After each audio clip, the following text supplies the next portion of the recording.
Bueno, primero darle la bienvenida a todos y todas, saludarlos por haber asistido a la presentación de este querido libro que hemos preparado con el equipo de investigación y curaduría, César Vallejo, del siglo al minuto, crónicas sobre máquinas y ciencia. Nos acompañan en la mesa de hoy para comentar este libro, conversar un poco con ustedes también, Gisela Orjeda y, bueno, Mónica Delgado, que lamentablemente no ha podido acompañarnos el día de hoy, pero que de todas maneras voy a presentar junto con Gisela, y Diana Maya también nos acompaña, quien va a leer el texto que Mónica envió para la presentación. Entonces la dinámica va a ser: primero le voy a dar el paso a Gisela para que comente un poco sobre el libro. Luego Diana, en representación de Mónica Delgado, va a leer el texto. Luego yo también voy a hacer algunos comentarios. Y luego va a haber también una ronda de preguntas para quien quiera formularlas. Voy primero a presentar a Mónica Delgado. Mónica Delgado es licenciada en Comunicación Social con especialidad en Periodismo y magíster en Literatura con mención en Estudios Culturales por la Universidad Nacional Mayor de San Marcos. Es además crítica de cine y directora de la revista especializada de Cistifilm. En 2020 publicó el libro María Vice en Amauta, los orígenes de la crítica de cine en el Perú. Gisela Orjeda, quien nos acompaña, es bióloga graduada en la Universidad Agraria La Molina. Obtuvo la maestría en mejoramiento genético de plantas en la misma universidad. Asimismo, obtuvo el doctorado en genética en la Universidad de Birmingham, en el Reino Unido. Entre el 2012 y el 2017 fue presidenta del Consejo Nacional de Ciencia, Tecnología e Innovación Tecnológica, CONCITEC. Ha sido además profesora e investigadora en la Universidad Peruana Cayetano Heredia y la Universidad Nacional Mayor de San Marcos en Lima. Es autora de diversas publicaciones científicas a nivel nacional e internacional, y en 2016 la rama magisterial le otorgó la Medalla Nacional Encinas por la dedicación de su vida a la generación de conocimiento y la cultura. Entonces, sin más, le doy paso a Gisela para que pueda comentarnos un poco sobre el libro. Muchísimas gracias. Muchas gracias a todos. Debo decir que estuve muy sorprendida por esta invitación porque no soy especialista en Vallejo, menos en literatura, ¿no? Si bien he sido una lectora voraz, como estaba contándole a algunas personas hace un momento, cuando era chica, visto mucho de saber analizar libros, y libros tan importantes como este, por ejemplo, ¿no? Lo he leído con mucha atención, de cabo a rabo, he hecho mi tarea, ¿no? Me he sentido inútil, ¿no? Decidí enfocarme en las sensaciones que me produjo el libro, más que un análisis formal que debe ser aburrido para ustedes, que lo diga yo, que no sé hacer esas cosas, ¿no? Y también quiero decirles que a través de este libro he aprendido mucho sobre Vallejo, ¿no? Que debería ser más aprendido en nuestra época de colegio, por muchas cosas. He aprendido un montón de cosas. Me ha interesado, por ejemplo, leer su poesía, que he leído esta semana, como 20 poemas de él, artículos de otro sitio, para saber en verdad qué cosa decirles. Me ha dado un montón de trabajo, así es. Y sobre todo conocer a la persona, ¿no? Leer esta selección de crónicas me dio mucha curiosidad de conocer a la persona Vallejo, ¿no?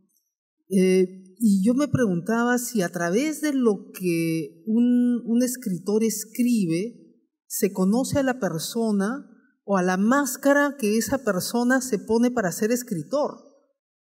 O sea, ¿quién es Vallejo? ¿No? Porque, digamos, mi sensación inicial era como que hay un vaivén. Hay un vaivén hay algunos artículos que van en un sentido, otros artículos que van en otro. O sea, no hay una coherencia. Como que esa máscara de escritor va cambiando, o sea, no hay una coherencia. Eso es lo que me pone en cara de sorprendido si me preocupo. Bien. Me ha sorprendido la atención de Vallejo a los desarrollos de la ciencia, tecnología e innovación, ¿no? Porque esos son todas las crónicas, lo que él escribía de las cosas que pasaban en su época. Y vale decir que esta era una época fuera de lo común, en verdad, ¿no? El desarrollo del cine con sonido, los avances en el transporte urbano, en medicina, con trasplantes de órganos de monos a humanos, testículos, en industrialización, en criminalística, en arte con la invención de instrumentos musicales absolutamente fantásticos como el theremin, que quería ponerles acá un video con un theremin, ¿no? Y Vallejo fue testigo de todos esos avances, ¿no? Y nos cuenta cada una de estas cosas desde su mirada de un hombre de su época. O sea, ahí también me di cuenta que Vallejo era un hombre de su época, no era un hombre de hoy. De repente un hombre de hoy de Perú todavía, ¿no?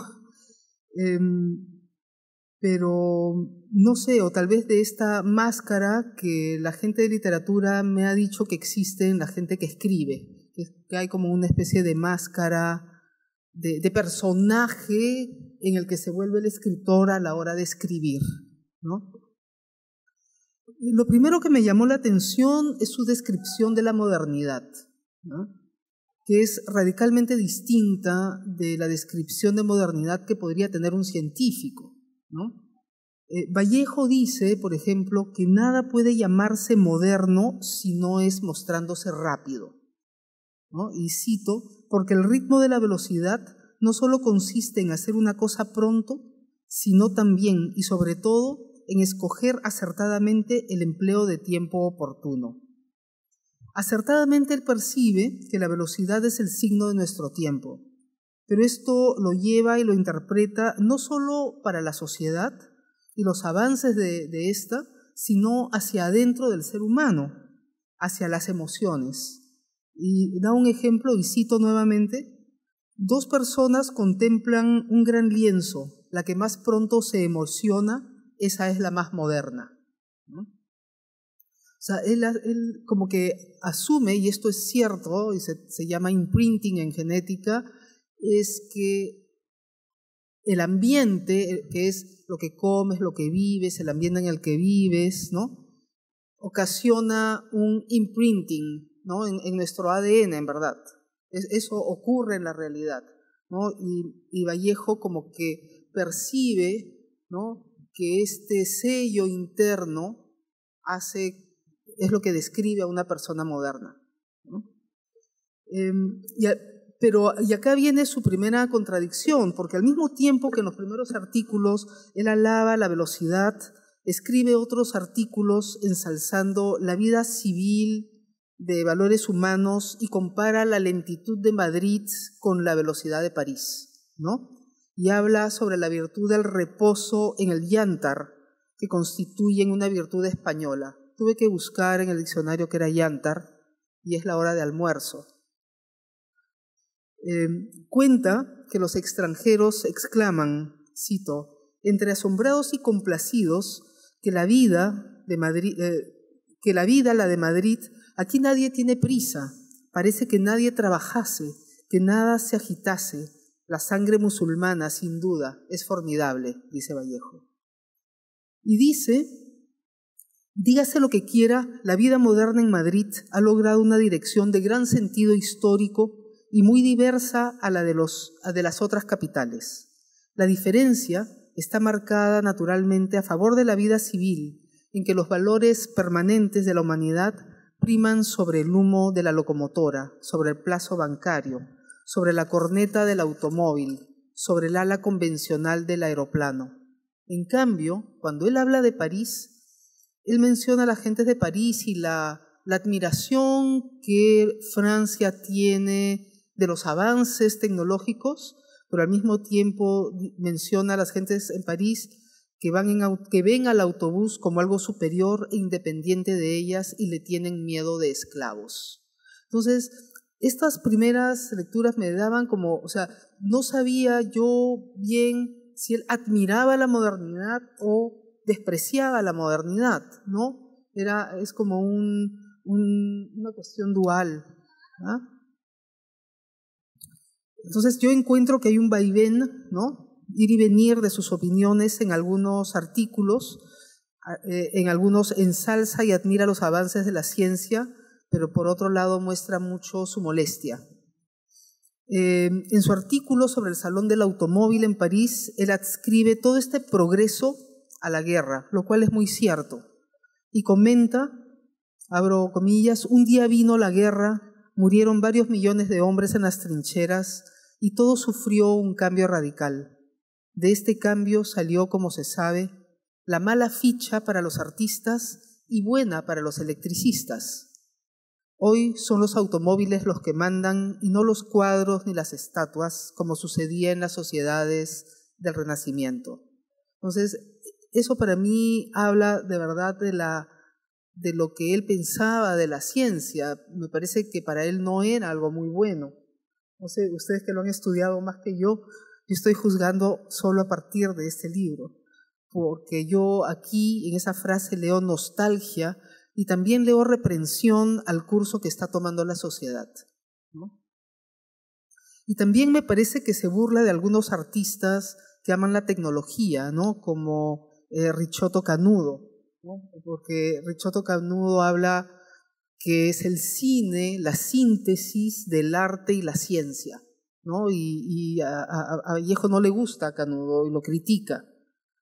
Y ciertamente es un momento complejo el que vive Vallejo, fascinante, porque es un momento de quiebre de conceptos en el mundo, al que la guerra, luego los avances científicos están contribuyendo y Vallejo es un testigo.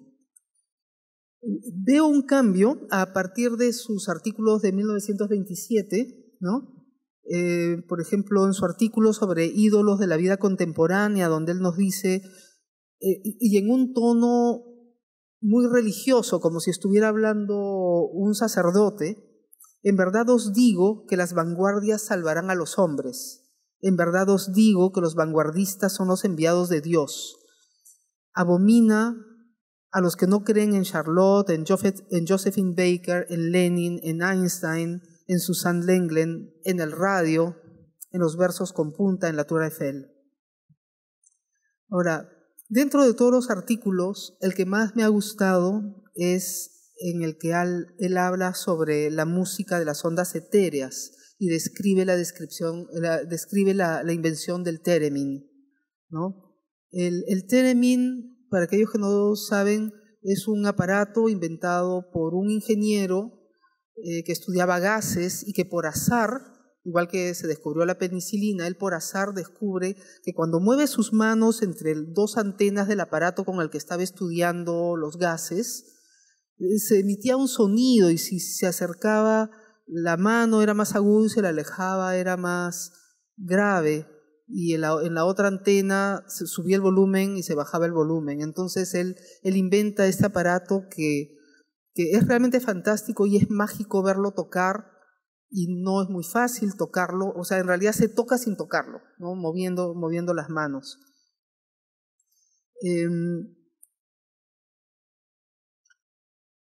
El segundo artículo que me ha gustado más es uno que se llama Graves escándalos médicos en París. Este es un artículo escrito en 1929 en Lima que describe los escándalos médicos en París, que podrían ser los escándalos médicos del día de hoy en el Perú, ¿no? Como por ejemplo la emisión de certificados falsos correspondientes a enfermedades inexistentes, diagnósticos deshonestos para aprovecharse de los pacientes. Y la solución de este problema para Vallejo es la conversión de todo servicio médico en un servicio público. Ciertamente él todavía ni siquiera visionaba lo que iba a venir en el Perú con el problema de las universidades, ¿no? Y adscribo totalmente a la opinión de Vallejo. A lo largo de la recopilación de crónicas vamos viendo cómo él va creciendo en su admiración de Rusia y del alcance revolucionario de la escena soviética, ¿no? Creo que este libro es un must, es obligatorio para conocer a Vallejo, y agradezco a la Casa de la Literatura por haberme permitido conocer a este genio de la literatura. Muchas gracias.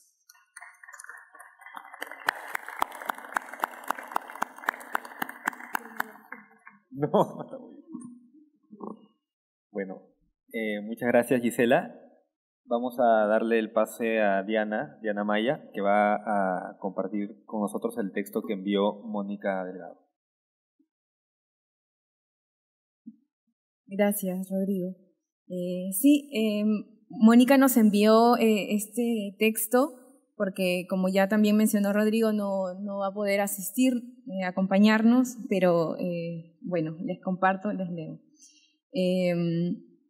Si bien el título del libro Del siglo al minuto es un verso de un poema de César Vallejo, publicado en la revista Favorables París Poema en 1926, su elección por parte del equipo editor de Casa de la Literatura sintetiza una idea que atraviesa varios de los textos reunidos en esta edición: la velocidad con la que se percibe el tiempo, y por ende a la velocidad que emerge desde las imágenes mismas de este tiempo vertiginoso. También el título se asocia a una afirmación que realiza Vallejo en su conocido artículo Vanguardia y Retaguardia de 1928, y que también está incluido en el libro. El horario de toda creación se cuenta por milésimos de segundo, y no por siglos. Una premisa de aliento crítico sobre uno de los elementos que marca el destino y ritmo de esta época de cambios y novedades, es decir, la velocidad que todo lo transforma o deforma. De esta manera, la velocidad es percibida en estos textos como interrupción de la suspensión, del detenimiento, de la reflexión, como marca de una época rápida y trepidante, velocidad a la que hay que hacer frente. Estas crónicas de Vallejo permiten explorar su sensibilidad y ánimo en torno a esta época de innovaciones tecnológicas, del peso de esa modernidad calibrada por máquinas e inventos. Además, es una sensibilidad también marcada por el influjo pesimista de un periodo post-Primera Guerra Mundial, y también desde su apuesta por el socialismo. Apuesta política que le incitó a ver con desconfianza las premisas del futurismo, por ejemplo. Posición estética a la que atribuía una exaltación de las máquinas por ser la celebración de la vacuidad de una carcasa. Ante todo, estos textos de la selección realizada por Mariana Rodríguez, Janet Tsukasaka y Rodrigo Vera permiten imaginar los elementos de una sensibilidad ante estos cambios. No la sensibilidad de cualquier espectador de esos años, sino aquella que emerge de la mirada de un poeta, de un escritor, de un migrante, además muy atento a todo aquello susceptible de ser moldeado, transformado por estas modas de la máquina, de la modernidad, de la velocidad y la creciente tecnología. La de Vallejo cronista es una mirada pensada para que llegue a un lector o lectora peruano, limeño, que lee revistas, que está a la expectativa de todo lo que viene sucediendo al otro lado del Atlántico. Si revisamos las diversas crónicas en diarios o revistas sobre los sucesos de esos años, entre 1925 y 29, había un interés por transmitir estos ecos de lo moderno, asociados a las modas, los espectáculos y las novedades literarias o musicales. Sin embargo, como bien capta Vallejo, también se intuye un público lector interesado en conocer más del terreno de las invenciones o nuevos descubrimientos científicos, o al menos tenía el interés de que eso se perciba desde aquí. Por un lado, el acercamiento que Vallejo hace está trazado por el tono periodístico, desde la libertad creativa que permite la crónica, con descripciones de visitas a cátedras y laboratorios, con opiniones sobre noticias leídas en otros medios, además con un estilo narrativo que evoca viejos relatos fantásticos poblados de personajes inventores desquiciados y de inventos que podrían probar una nueva y disparatada somatización entre máquinas y cuerpos humanos y animales. Todo es descrito como si fuera parte de un mundo moderno pero alocado, donde monas tienen implantes de úteros humanos o donde el doctor Voronov o Charles Henry burlan las leyes de la convención. Y por otro, pese a esa fascinación con la que Vallejo describe este submundo inventivo, quizás atraído por la figura del creador o por la posible decadencia del creador, su mirada es la de la desconfianza ante esos sucesos que enaltecen a las máquinas, ya que sería un síntoma de un mundo que va deshumanizando. Aquí, por ejemplo, Mónica además plantea esto, un ejemplo, más aún cuando en algunos casos culpa a estos sabios de poca rigurosidad. Desde la valoración de su papel como espectador, es que Vallejo nos acerca a su lectura sobre el cinema, como un acontecimiento capital de este mundo modernizado. Pero es a la vez un invento técnico y una expresión artística que puede aportar a que los hombres y mujeres obtengan libertad en un mundo mecanizado. Para Vallejo, desde lo que reflejan estas páginas, hay al menos dos tipos de cinema. Uno, hecho de artificios, o que sigue aportando a esta exaltación gratuita de las máquinas, y otro cinema que desde su expresividad y temática responde a la lógica de sus ideales de transformación de la naturaleza humana, libre y creadora, lejanos de cualquier progreso material contemporáneo. Además, en estas páginas, Vallejo reflexiona sobre algo inherente a la experiencia cinematográfica y a su idea de velocidad o movimiento, la imposibilidad de la muerte desde la captura de la realidad, ideas de la preservación de lo real que encontramos en esas imágenes que crean sentidos del mundo, o como dijera el poeta, a través de imágenes, comillas, donde la muerte ya no tendrá importancia. Así Vallejo sintetiza toda su posición ante el cine, que es evidentemente una relación de tensión. Aquí creo que coincide con algunas de las cosas que has dicho, Gisela, no sé, ese vaivén del que hablabas. Aunque el poeta no desdeña totalmente a la técnica del cinematógrafo, valora la experiencia que propicia. Por ejemplo, como cuando relata los experimentos de proyección a 3 pantallas del cineasta Abel Gance. Y bueno, valora la experiencia que propicia siempre y cuando permita nuevos sentidos y significados para el espectador libre, uno que está dispuesto a dejarse llevar por la fuerza sensorial de las imágenes. En ese sentido, como cuando se refiere a Ben-Hur de Fred Niblo o Metrópolis de Fritz Lang, el cinema debe ser una expresión que ponga en relación armónica dos componentes o dualidad, la del mundo material y espiritual. El film de Niblo proviene de la creciente industria de los estudios estadounidenses, ¿no? Así, esta armonía contribuirá a una meta esencial: abominar el becerro de oro.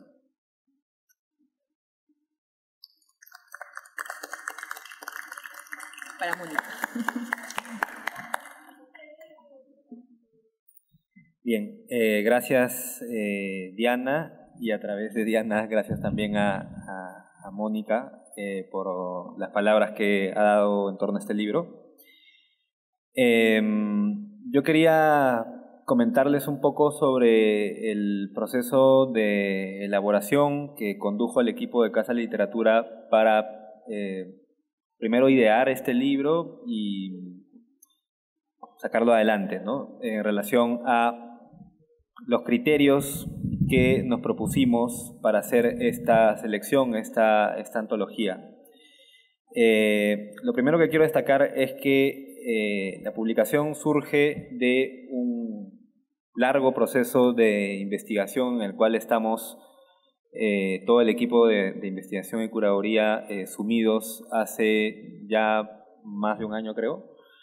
Y en este largo proceso de investigación nos han llamado la atención y nos hemos fijado en muchas cosas, pero en particular, pensando en esta publicación, detectábamos como dos, no vamos a decir omisiones, porque de Vallejo se ha dicho y se ha escrito demasiado, o al menos muchísimo, pero sí como dos elementos que nos parecía que la crítica no había puesto el suficiente énfasis.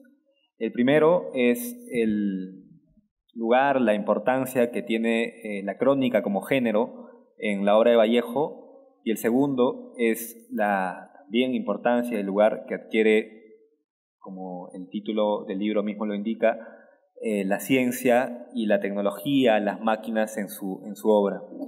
Si bien en el primer caso han habido últimamente algunas publicaciones, bueno, no últimamente, ya hace algunos años, que han compilado las crónicas de Vallejo, hay al menos unos 3 libros de crónicas de Vallejo, uno de ellos que además es inmenso, tiene más de 600 páginas y tiene el valor de, claro, compilar todo lo que Vallejo publicó desde el 17 en adelante, en diversos diarios, principalmente locales, pero también algunos extranjeros, ¿no? Y hay algunos otros intentos de, a través de una selección, a través de una antología, poner énfasis, digamos, conducir a que el lector ponga su mirada sobre una serie de temas, creemos, no lo suficientemente estudiados, como por ejemplo, hay un libro de Víctor Vich que compila una serie de crónicas que ponen énfasis en la etapa marxista de Rusia, de los viajes a Rusia de Vallejo, ¿no? Son crónicas que escribió desde Rusia, ¿no? Y en relación a las máquinas, en realidad se ha escrito muy poco. Ahorita se me ocurre solamente un libro que sacó Luis Alberto Castillo hace algunos años, que se llama La máquina de escribir poesía, y que digamos, piensa el desarrollo de la poesía en asociación al desarrollo de las máquinas en el Perú. Y bueno, hay un capítulo en donde se centra en Vallejo, y no la máquina en genérico, sino en particular en la imprenta, entendida también como una máquina. Pero bueno, en base a este como diagnóstico inicial del equipo de investigación, nos preguntábamos cómo las crónicas operan en la obra de Vallejo como una especie de sensor de los tiempos modernos. Y nos llamaba la atención ciertas cosas que tienen que ver con, por ejemplo, la relación que uno puede establecer entre la escritura y la aceleración de los tiempos modernos. No es casual que Vallejo elija a las crónicas, que es un género, digamos, de textos cortos, con cierta libertad para acudir a un lenguaje coloquial. Son textos que están pensados además para ser publicados en periódicos diarios, ¿no?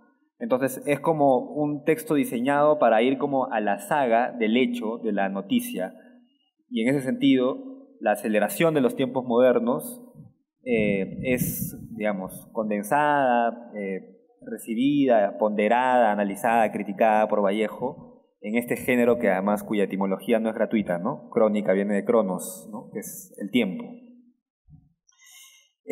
Además, como un dato creo que también importante, pensemos que Vallejo escribe todas estas crónicas en un contexto de mucha necesidad material, económica, y la escritura de las crónicas se entiende también como un trabajo en donde hemos visto cómo Vallejo despliega una serie de, no solo descripciones, sino también miradas críticas en torno a la modernidad, descubrimientos científicos, desarrollos de la tecnología en general, pero también escribe estas crónicas pensando en su subsistencia material. Básicamente el trabajo de Vallejo durante al menos el año en que llega a París, el 23 en adelante, era escribir crónicas y publicarlas en diversos diarios del mundo, pero sobre todo locales. Muchas de ellas llegaban a Trujillo, otras a Lima, etc. Eso en cuanto al tema de las crónicas. Nos interesaba entonces poner énfasis en este género en particular. Y en torno a la relación que Vallejo establece entre las máquinas, la ciencia, y cómo estas son pensadas, son abordadas también desde una reflexión crítica, a veces filosófica, pero también poética. Hay cierto lirismo en su escritura, cierto lirismo que muchas veces combina también con una especie de dosis de humor ácido, de ironía, de cierto escepticismo frente a lo que él observaba, en muchos casos despertaba más bien una especie de idolatría, ¿no? Él quiere tomar distancia frente a estos desarrollos científicos, tecnológicos, y más bien asumirlos con cierto escepticismo que es saludable, me parece siempre. Pero cuando se piensa en la relación entre Vallejo y las máquinas y la ciencia, de todas maneras lo primero que salta a la vista es aquello que Gisela ha destacado, me parece muy bien, que es esta relación tensa que tiene con las máquinas y con la ciencia, ¿no? Por un lado parece estar fascinado por ellas y por otro lado las denuncia como un signo más de la alineación que produce el capitalismo mundial en esa época. Entonces, esta relación tensa con las máquinas y la ciencia, en el caso personal de Vallejo, las observa también como, por un lado, signos de el extrañamiento, como digo, la enajenación que produce el desarrollo tecnológico moderno, que en su caso se expresa en,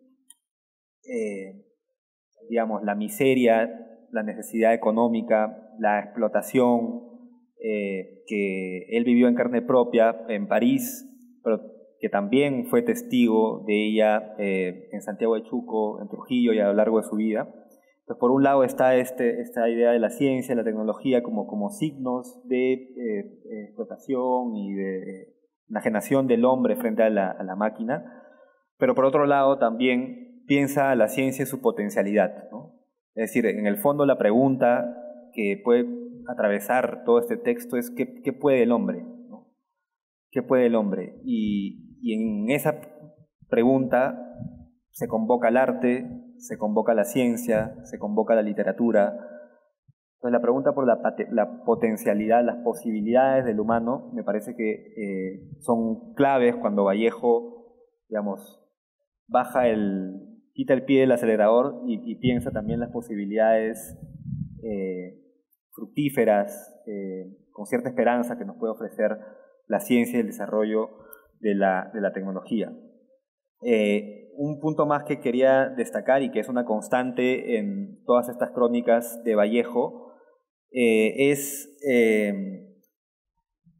la visión socialista que tiene Vallejo al momento de acercarse a los desarrollos científicos y en particular a los desarrollos tecnológicos.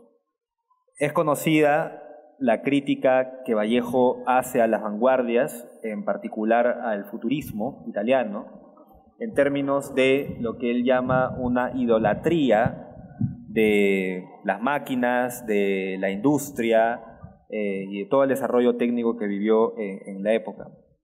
Esta idolatría, Vallejo también la piensa en términos de clase social, en la medida en que solo aquel que no ha experimentado, siendo testigo o en carne propia, los efectos de explotación del desarrollo maquínico en esa época en Europa, puede observar estas máquinas a distancia y entenderlos como objetos estéticos, ¿no?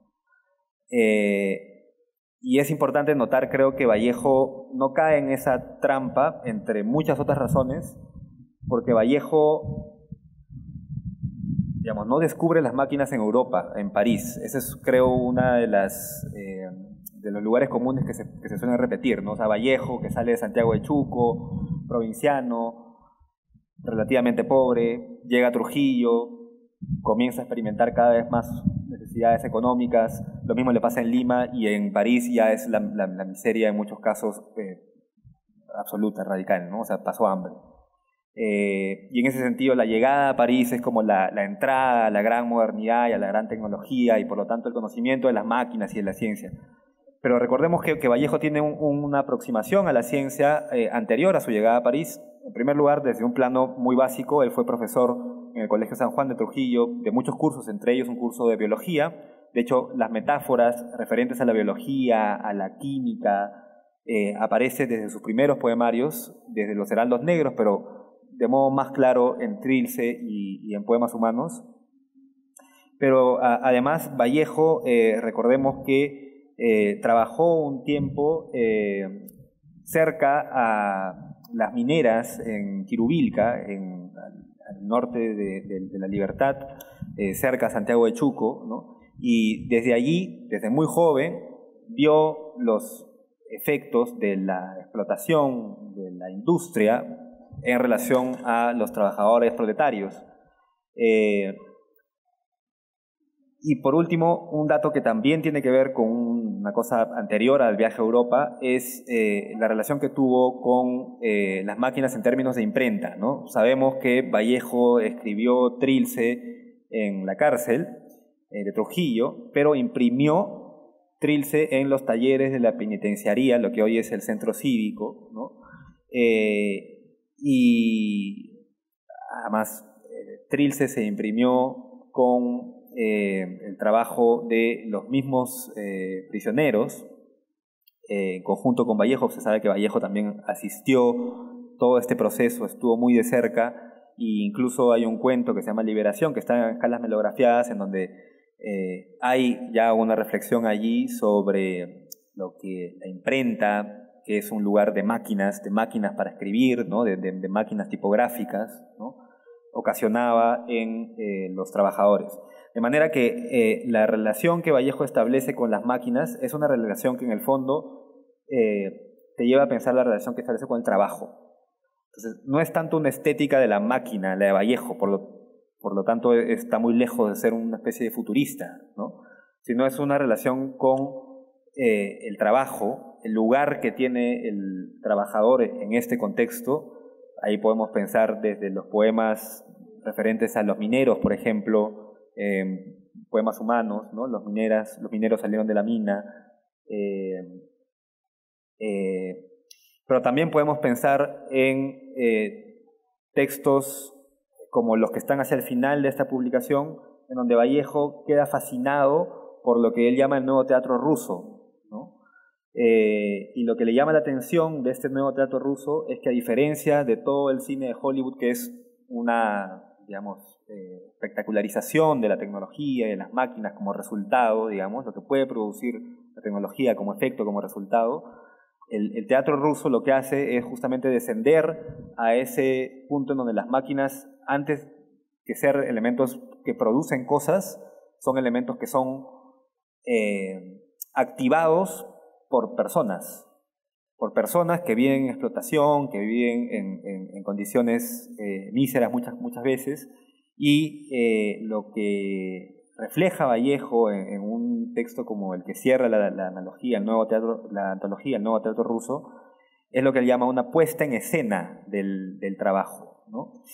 Y esta puesta en escena del trabajo, del trabajador, quería ir cerrando con esto, abre como una línea muy interesante para también volver a su poesía y pensar cómo opera esta estética del trabajo en su poesía, de tal manera que él también aparece como una especie de obrero, de trabajador de la palabra, ¿no? Hay un texto en El arte y la revolución, que es un texto que escribe a inicios del 30, pero se publica muchos años después, en donde dice lo siguiente. Dice: el instinto del trabajo es cronológica y jerárquicamente el primero entre todos, antes que el sexo y que el de la conservación. Lo primero que hace un niño al nacer es un esfuerzo, un grito, movimiento, gesto, para contrarrestar un dolor, malestar o incomodidad. Este instinto puede llamarse de la lucha por la vida, instinto del trabajo, base de una nueva estética, la estética del trabajo. Entonces, desde ese ángulo uno podría volver, como digo, a algunos poemas o a algunos fragmentos de otras crónicas, en donde, por ejemplo, Vallejo hace una serie de reflexiones en torno al desarrollo del transporte en la modernidad, ¿no? Y hay un momento en donde dice algo así como que hasta el momento en el que exista una movilidad a pie, existirá aún la pobreza, ¿no? Estoy parafraseando a Vallejo.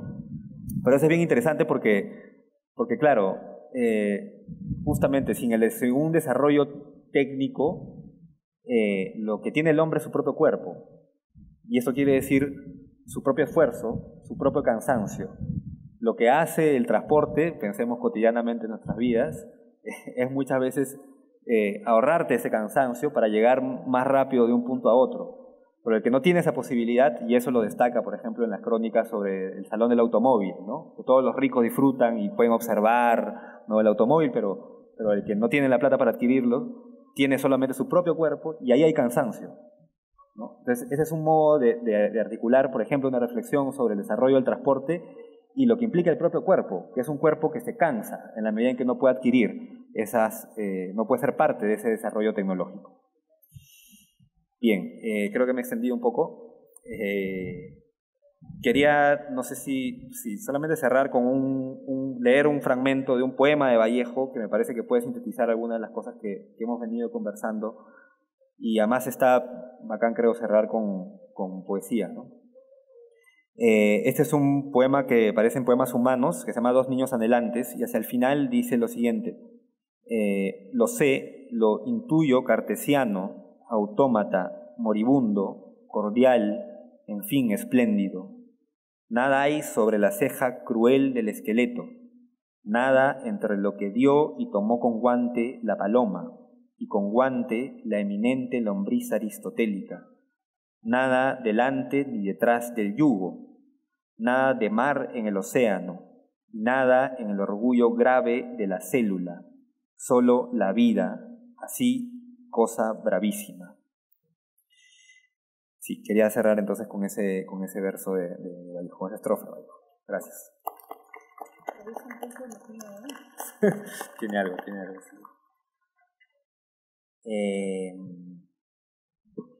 Bien, entonces, primero abrimos la ronda de preguntas. No sé si alguno de los participantes quiere hacer algún comentario, alguna duda sobre el proceso de elaboración que hemos seguido.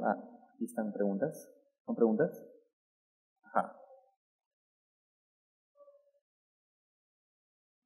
A ver, voy a leer en voz alta esta pregunta. Dice: sus crónicas también hacen alusión en sus poemas, y especialmente en poemas humanos. En el poema Los 9 monstruos menciona estas máquinas en un verso. La duda que siempre tuve es: ¿por qué Vallejo nunca regresa al Perú?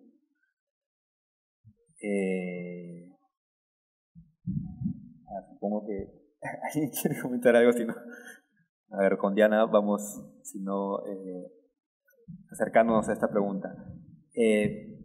Bueno, en realidad la pregunta tiene como dos partes, ¿no? La primera refiere a, claro, poemas como los 9 monstruos, ¿no?, en donde se menciona también esta máquina, pero que de repente en este poema, como en otros, esa es una de las cosas tan, digamos, variadas que tiene la obra variadas no es una buena palabra, tan amplia que tiene la obra de Vallejo, ¿no? Que es que la máquina no solamente aparece mencionada como tal, sino aparece también a veces como metáfora. La maquinaria social, por ejemplo, que tritura los esfuerzos del hombre, por poner un ejemplo, ¿no? Entonces creo que los 9 monstruos pueden interpretarse desde esa línea. Pero luego, el por qué Vallejo nunca regresa al Perú es una pregunta es una pregunta que claramente nos invita a especular, ¿no?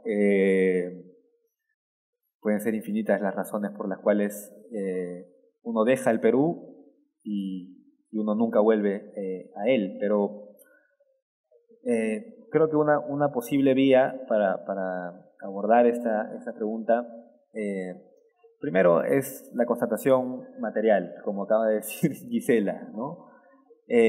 Sabemos que Vallejo vivía muy ajustado en París, y en medio de ese contexto ocurrían muchas cosas que, digamos, lo ponían en una situación en la cual él se preguntaba: ¿debo seguir más adelante, entendiendo por este adelante, seguir descubriendo nuevas realidades. Por ejemplo, en ese contexto él estaba muy interesado ya desde el 27 en adelante en lo que ocurría en la Unión Soviética, y en esas épocas se sabe por cartas, ¿no?, que él estaba interesado, porque además la había pasado muy mal en París, en poder volver al Perú.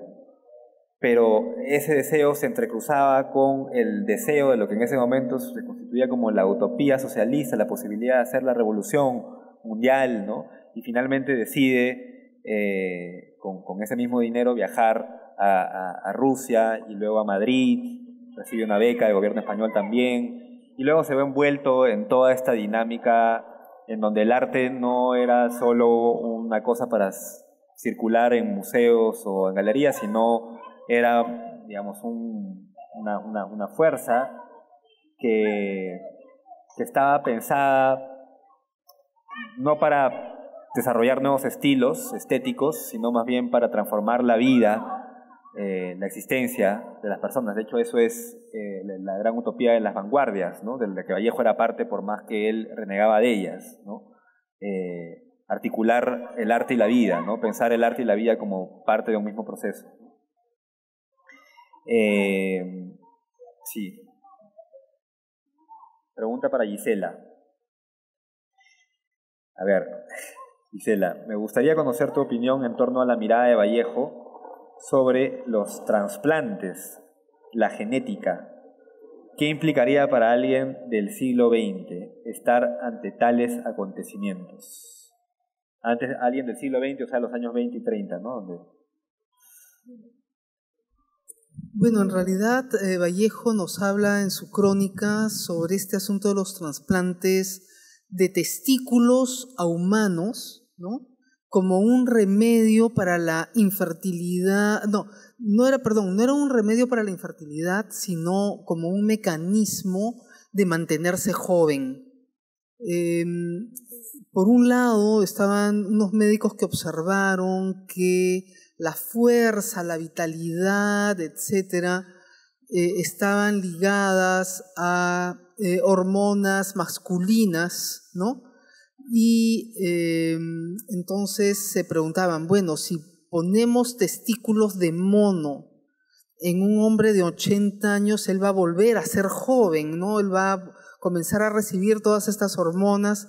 Y en realidad era un médico, digamos, muy conocido, pero al mismo tiempo charlatán, porque sus pruebas no se basaban en absolutamente nada, ni habían, digamos, era una especie de mito, como se pueden contar hoy día con las curas de tantos, no sé, homeópatas, etcétera.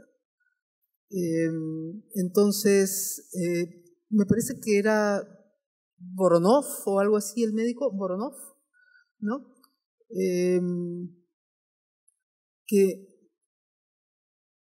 Pero eso básicamente, y también, no sé si fue el mismo Voronov u otro médico que experimentó poniendo una matriz uterina humana, ¿no? En una mona fue... Voronov también, sí. Es que lo tengo un poco borroso.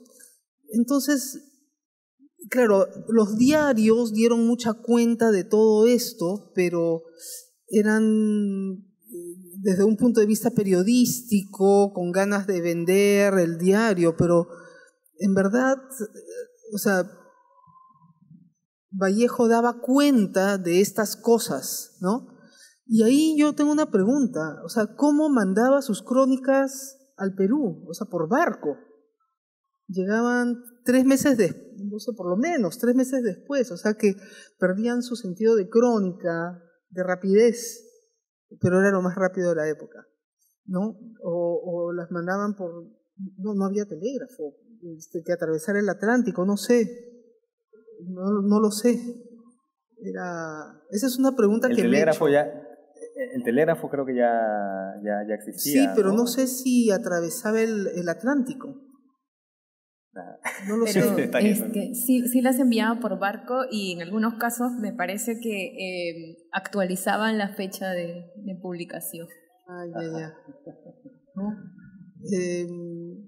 Entonces no hay mucho que decir. Él contaba lo que los diarios contaban allí, e inclusive se reunía, ¿no? Porque Bornov me parece que pertenecía a la Academia de Medicina en Francia, que es una institución, ¿no? Donde las personas escribían. Inclusive me metí a la biblioteca, a la Biblioteca Nacional Francesa, para buscar los artículos, ¿no? Para ver si era cierto lo que Vallejo decía, ¿no? O sea, no puede ser, ¿cómo? O sea, que pongan testículos humanos en personas. Entonces busqué las publicaciones y efectivamente están todas, me dio una envidia. Todo está digitalizado. O sea, puedes buscar los anales de todo por nombre, y hasta una fecha están en una biblioteca y te explican hasta una fecha en una biblioteca, hasta la fecha en la otra, y te dan el link, entras en 15 minutos tenía los artículos. ¿No? Dije, no puede ser, ¿será verdad? O sea, pensé que él se estaba inventando. O sea, no podía ser que algo así ocurriera. No, es verdad, ocurrieron esos intentos de estos médicos, ¿no? Sí. Sí, eso es todo lo que puedo decir, no tengo mayor opinión de eso al respecto. Sí.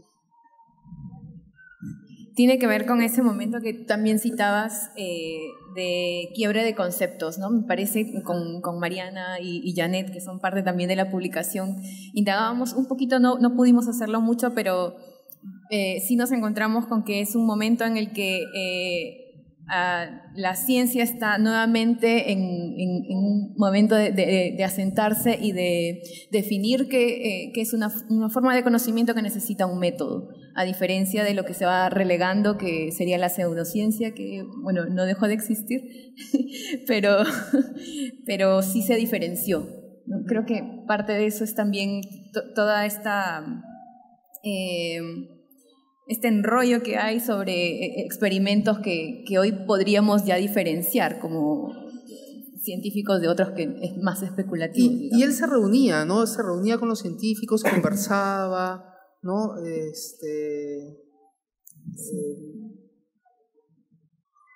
Sí, de hecho acá hay una pregunta que apunta a eso, de repente puedes ampliar un poquito más, Gisela. Dice, Vallejo habla de prácticas pseudocientíficas que se desarrollan en paralelo a la ciencia. ¿Y qué prácticas pseudocientíficas de interés masivo se observan hoy? ¿Qué prácticas pseudocientíficas de interés masivo se desarrollan hoy? La homeopatía es una, la de las piedras magnéticas es otra, la de no sé qué cosa transpersonal, no sé qué, ¿no?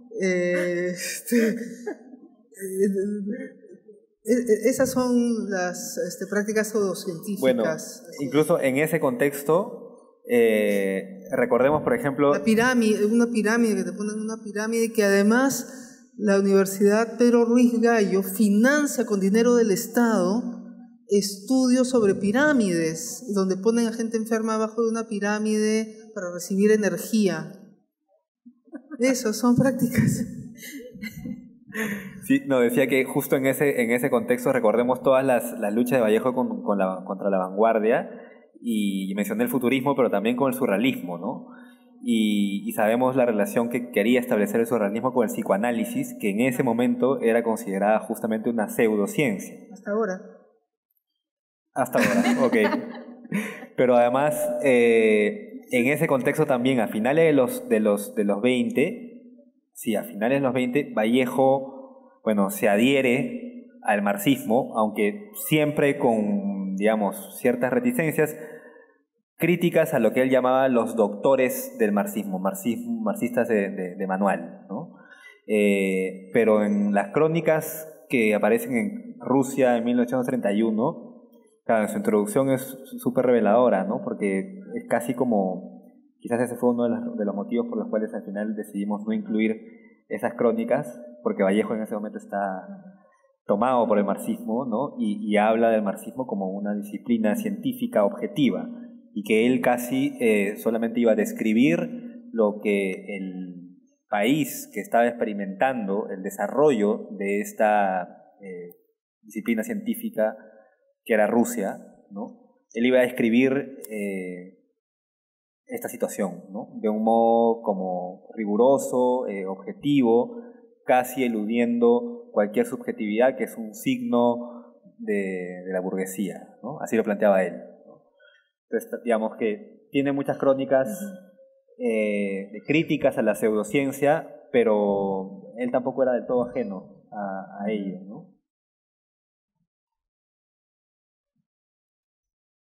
Sí. No sé si hay alguna otra pregunta. Creo que por ahí había algunos papelitos más.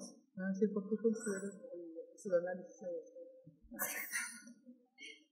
En todo caso, yo quería resaltar, a mí me gustó mucho lo que mencionaste, Rodrigo, sobre cómo estas crónicas anidan esta idea de qué puede el hombre, qué puede el ser humano, ¿no?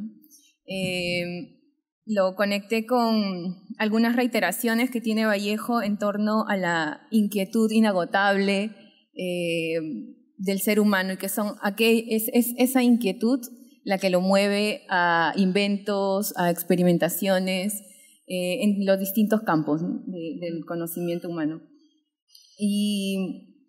Y por otro lado, una cosa que personalmente quería resaltar era el interés que él tiene por la naturaleza, o como una especie como de metáfora de que todo esto, tú lo planteaste, Gisela, como la idea del desarrollo, ¿no?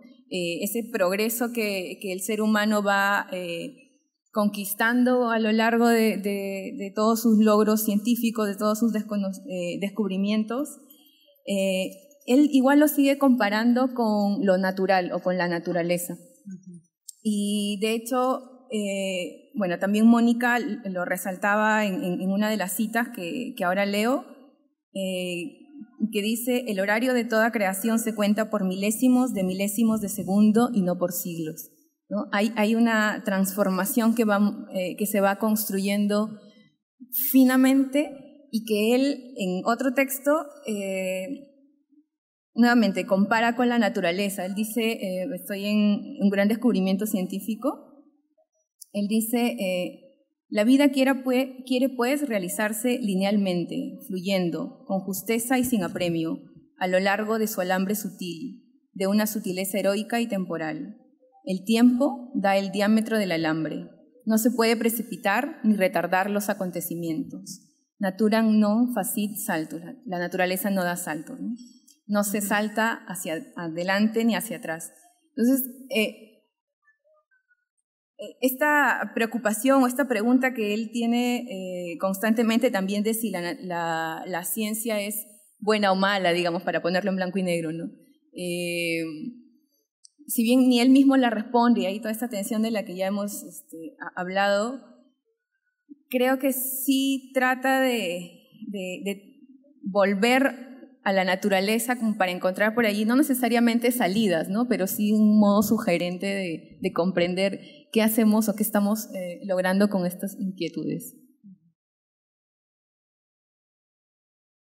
Y tal vez para que todos se vayan con una cuestión así, hoy día lo que se está descubriendo sobre el desarrollo del cerebro humano, no es que nosotros pensamos, sentimos, nuestras emociones se deban solamente a lo que hemos vivido cuando éramos pequeñitos, que es lo que nos dice un poco el psicoanálisis, sino a todas las bacterias que tienes en el intestino. O sea, son todos los microorganismos, tu flora intestinal, que le llaman así, se llama la microbiota intestinal, las que nos gobiernan, somos sus autómatas. Todos nuestros deseos, pensamientos, qué cosa vamos a hacer, y todo eso está comandado por tu microbiota intestinal. Eso. Sí. Creo que, sin entrar al detalle de la bacteria, del lenguaje de las bacterias, que tú lo debes saber mejor que nadie, hay muchísimos acercamientos a la poesía de Vallejo en relación al cuerpo, ¿no? Pero el cuerpo se dice de muchas formas también, ¿no? Y una de ellas que Vallejo siempre destaca es el cuerpo no como una identidad formada, determinada, cerrada, sino de nuevo el cuerpo como potencialidad, ¿no? Imágenes como una cosa en ebullición, ¿no? Habla del cuerpo en términos de pulsación, ¿no? Habla del ritmo cardíaco de la vida o pulso misterioso, ¿no? Para eso Vallejo, para Vallejo esa es la vida, ¿no? Ese pulso, ¿no? Y en ese sentido el cuerpo no es solo aquello que vemos, sino también principalmente aquello que no vemos, no porque está en un más allá, sino porque nos constituyen como bacterias, como microbios, como una cantidad de cosas que nos dan vida, pero que al mismo tiempo son invisibles. Hay un fragmento del Arte y la Revolución en donde lo dice claramente, ¿no? Yo amo la flor no por sus hojas, sino por su raíz, ¿no? Esta cosa enraizada, que es lo que da vida finalmente a la flor, es al mismo tiempo lo que permanece invisible, ¿no? Acá hay una pregunta más, está un poquito larga, pero vamos a mirarla. Si Vallejo asociaba la tecnología con la explotación del hombre, ¿cuál sería su opinión respecto a la investigación y ensayos científicos que realizan los hombres de la ciencia para salvar vidas humanas? Finalmente, el hombre es producto de la ciencia y al mismo tiempo creador de las tecnologías, y está en su poder su manipulación para lo bueno y lo malo. Bueno, lamentablemente Vallejo no está presente entre nosotros como para responder cuál sería su opinión. Yo no puedo decir. No, pero cuál además sería en la esa opinión de época Vallejo. no habían todos los sistemas éticos que hay hoy día para la investigación con animales y con humanos. De hecho, a un médico cualquiera se le ocurría hacer trasplantes de testículos de mono en seres humanos. Y nadie, o sea, hoy día estaría totalmente, o sea, sería metido a la cárcel, ¿no? Y en esa época publicaba en las revistas y lo ponían en el periódico como una gran cosa. Entonces eran conceptos completamente distintos, sí. No hay. O sea, yo puedo romper todas las plantas de mi invernadero y no me pasa nada. De hecho, claro, incluso estos límites entre la ciencia, por ahí alguien preguntaba también, ¿no? La pseudociencia y lo que podría calificarse como mera creencia, ¿no? O sea, no basada en dato, ¿no? Científico. Me encontré con un fragmento de la crónica La revancha de los monos, ¿no? En donde cita a un tal profesor Richet de la Academia de Medicina de París, ¿no? Y dice, citando al profesor, ¿no? Todas las teorías me parecen admisibles y en parte inverosímiles. Mi hipótesis por excelencia es la hipótesis desconocida, que nos ofrecerá el porvenir y que nosotros no podemos formular, puesto que no la conocemos. Y luego hace una relación entre ciencia y religión, la famosa relación y antigua relación o tensión que hay entre ambas, ¿no? Es decir, esto decía un prócer y venerable hombre de ciencia, se contentaba con una gran afirmación religiosa dentro de un condescendiente agnosticismo científico. Y luego dice, así son los verdaderos sabios de laboratorio, patas positivistas, cabezas filosóficas, pero pechos de creyentes. Y creo que por más científicos que seamos, no sé, ahí que pensarás Gisela, ¿no? Pero la ciencia está basada en una creencia, que es la creencia en la ciencia. Es que en esa época no había, o sea, muchos de los científicos eran también cuestiones filosóficas, todavía no había, digamos, justamente me llamó la atención esas respuestas porque era un matemático, me parece, o un científico famoso, médico, sí. Que en realidad decía, él no creía nada, ¿no? Y creía todo. Me sorprendió No lo busqué porque no me pareció tan interesante, pero lo que pasa es que la ciencia funciona y en verdad es casi lo único, no casi, lo único que ha funcionado en la historia de la humanidad para estar aquí, ¿no? Absolutamente todo, desde el agua que está acá, esto, el papel, la impresión de esto, el reloj, la ropa, lo que comemos, la silla en la que están ustedes sentados, ese mantel, el papel, todo viene de científicos. O sea, dime una cosa que no venga de los científicos, ¿no? O sea, en el origen.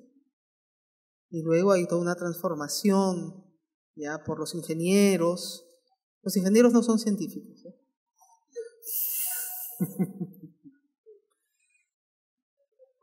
Pero si no funciona el trabajo del ingeniero, se cae el edificio. No. Lo que ocurre es que el ingeniero usa, digamos, la diferencia entre la investigación básica, la investigación aplicada, el desarrollo tecnológico es, la investigación básica es producción de conocimiento, ¿no? O sea, por ejemplo, yo produzco el conocimiento de un algoritmo o de que algo va a funcionar si lo hago de una manera determinada.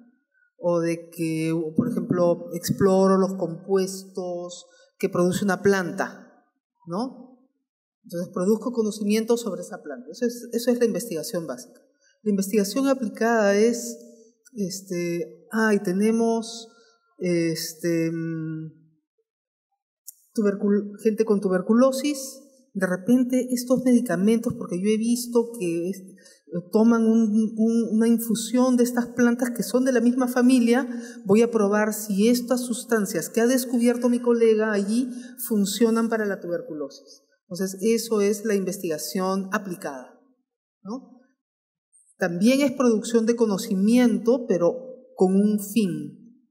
Luego el desarrollo tecnológico es cómo podemos sintetizar pastillas, ¿no? Ya un medicamento a partir de eso. Y luego la innovación es cuando Pfizer hace ya la pastilla y la vende, ¿no? Entonces son diferentes piezas. Entonces lo que hace Pfizer no es ciencia, lo que hace un ingeniero no es ciencia, usa la ciencia anterior. Entonces,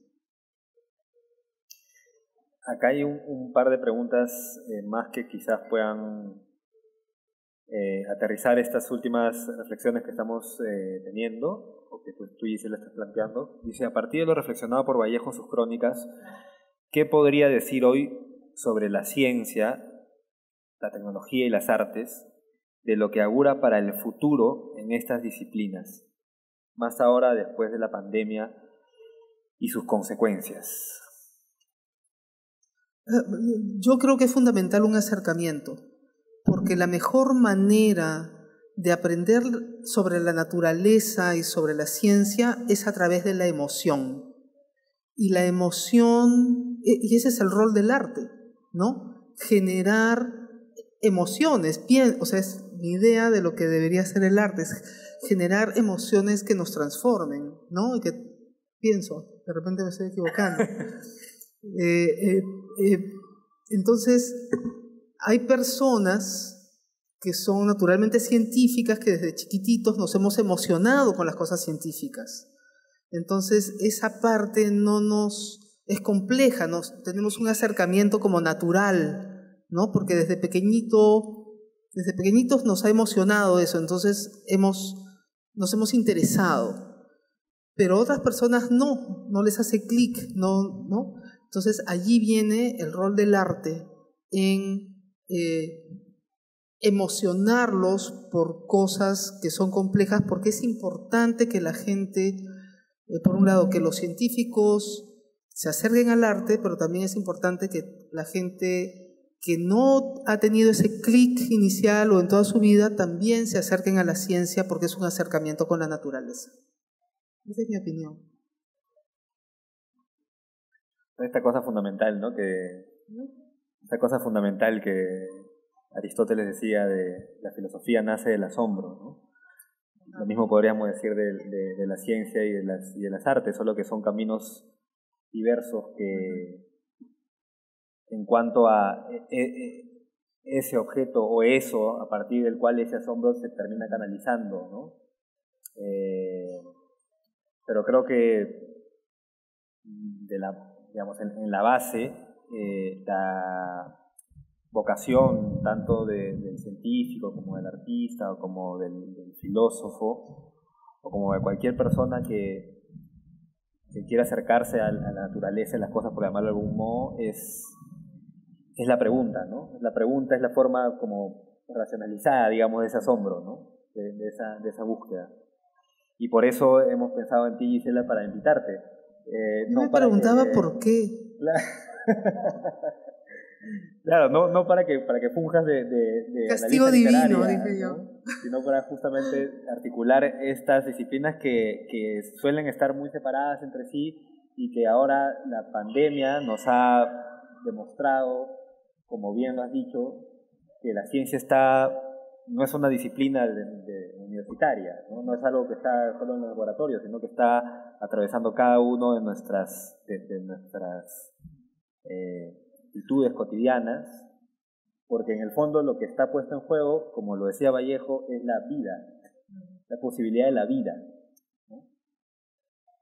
Les confieso que después de leer esto me pareció más fácil preparar mi siguiente clase de genética de poblaciones. Miraba mi libro de genética de poblaciones, tengo que preparar una clase para el martes, decía, quiero preparar mi clase de genética de poblaciones y no estar leyendo. Bien, teníamos acá algunas otras preguntas, pero creo que de algún modo las últimas reflexiones que hemos hecho las responden, ¿no? Y bueno, ya nos ha dado el tiempo. Muchas gracias, Gisela, mil gracias por acompañarnos esta tarde. Gracias también a Diana por la conversación, gracias también a Mónica a lo lejos, le mandamos un saludo, y gracias por el texto también tan iluminador que nos envió. Y bueno, nada, por supuesto, gracias a todos los que se han acercado físicamente a la presentación de este libro, que además de tenerlo en físico hoy, que se los puedan llevar a sus casas, está también colgado ya en la página web de la Casa de la Literatura el PDF para que lo puedan descargar y lo puedan tener ahí en sus computadoras. Eso. Muchas gracias a todos. Gracias.